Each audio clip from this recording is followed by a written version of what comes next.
Video আমি জীবনে দেখেছি, শুনেন। মুস্তাফিজ, তাই না? এই ছেলেটাকে পার্শ্ববর্তী দেশ একটা ফ্রেন্ডলি ম্যাচে যেতে দিল না। দেশের প্রতি, ক্রিকেটের প্রতি এটা চরম অপমান।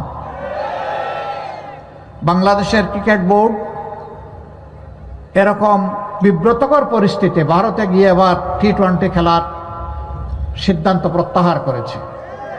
দাবি ছিল যে এই খেলাটা শ্রীলঙ্কায় হোক, আমরা যাব।